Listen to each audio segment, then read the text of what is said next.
In February 2023, China's Liaoning entered the dockyard to begin an overhaul, and returned to naval service in December 2023 after undergoing about 10 months of modifications. This has created curiosity among many about the Liaoning's lifespan, bearing in mind that the Liaoning's predecessor was the aircraft carrier Varyag, which was left to Ukraine after the breakup of the Soviet Union and which had been lying inside the dockyard for several years, before Ukraine sold the carrier to China.After China bought the carrier in 1998. The carrier lay inside the dockyard for more than 10 more years until 2012, when it was delivered to the Chinese Navy. After that, the carrier underwent a new overhaul until 2023, and it looks like it will be in service for a long time to come. So how long will the Liaoning last after the overhaul? What are the factors that affect the life of a military ship? After the overhaul of the Liaoning, it is conservatively estimated that it can still be in service for about 20 years. Many people see the Liaoning and its predecessor,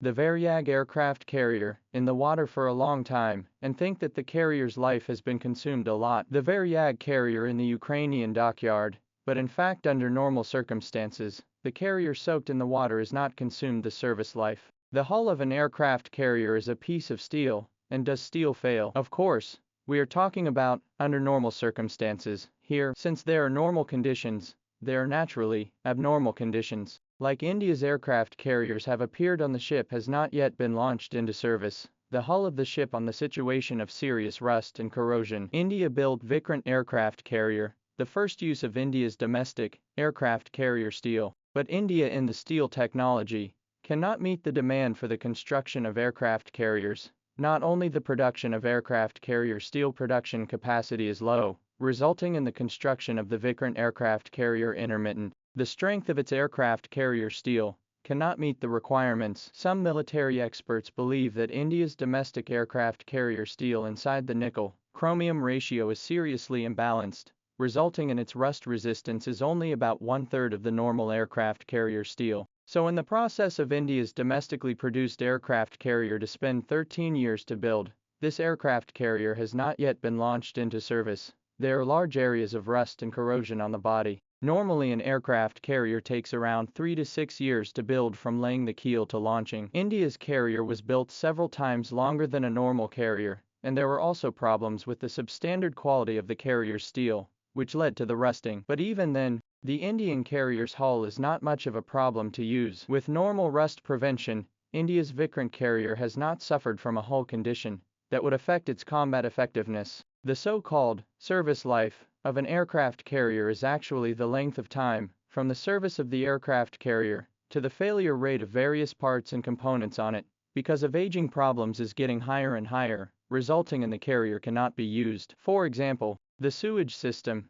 power system, etc. with the use of the aging will be more and more serious, lead to a higher and higher failure rate. In addition, things like radar and shipboard computers will age even faster. The most unique thing about the Liaoning and its predecessor, the Varyag, is that before it was rebuilt by China, the entire carrier was just one hull. When Ukraine sold the carrier to China, it dismantled all the subsystems on it. Apart from the weapons system, even the power system was removed. So the Varyag was actually an empty shell when it was handed over to China. As we said earlier, there's no such thing as a carrier hull running out of service life, so the Liaoning didn't run out of service life from the breakup of the USS or until China started rebuilding it in 2005, and it's only been about 13 years since the carrier was delivered to the Chinese Navy in 2012, so it's actually quite a young carrier. Normally an aircraft carrier has a service life of around 40 to 50 years, so the Liaoning actually hasn't even reached half of its service life. As for how long the Liaoning will last after this overhaul, there could be two scenarios. One scenario is what we said earlier. The total service life of an aircraft carrier is 40 to 50 years. The Liaoning has only been in service for 10 years or so before this overhaul, so the Liaoning will still be in service for about 30 to 40 years to come. The other scenario would have nothing to do with the Liaoning's service life, and could result in an early retirement of the Liaoning due to the rapid development of the Chinese Navy. In terms of overall technical level, Liaoning is already a backward carrier compared to Fujian, and predictably, the Fujian ship is not the final form of China's aircraft carriers. In the next 10 to 20 years, China is likely to produce nuclear-powered aircraft carriers with a displacement of more than 100,000 tons. At that point, the Liaoning will be too big for the Chinese Navy's needs. By that time, China may retire the Liaoning early because it has too many advanced aircraft carriers. It is important to know that it is impossible for a country to have too many aircraft carriers in service at the same time.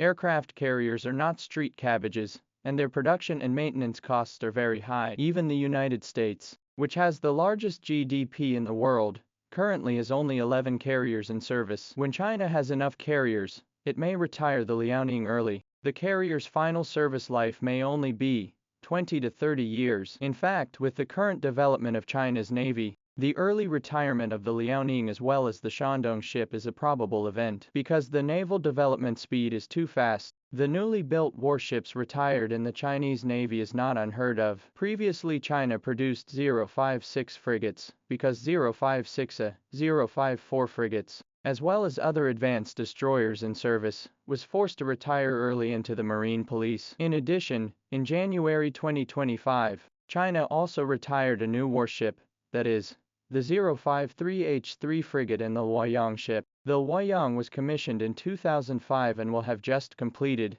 20 years of service by the time it is decommissioned in 2025. The average ship of the U.S. warships are more than 23 years, service time of more than 25 years, or even 30 years of destroyers. Cruisers abound. The decommissioning of the Luoyang ship, it is likely that the 055 large drive to make way for the preparation of China's next batch of 055 large drive, may have a ship called Luoyang ship. So the decommissioning of Luoyang is a result of the rapid development of the Chinese Navy. With these cases in front of us, coupled with China's aircraft carrier production speed, Liaoning ship or even Shandong ship early decommissioning is not necessarily a new thing.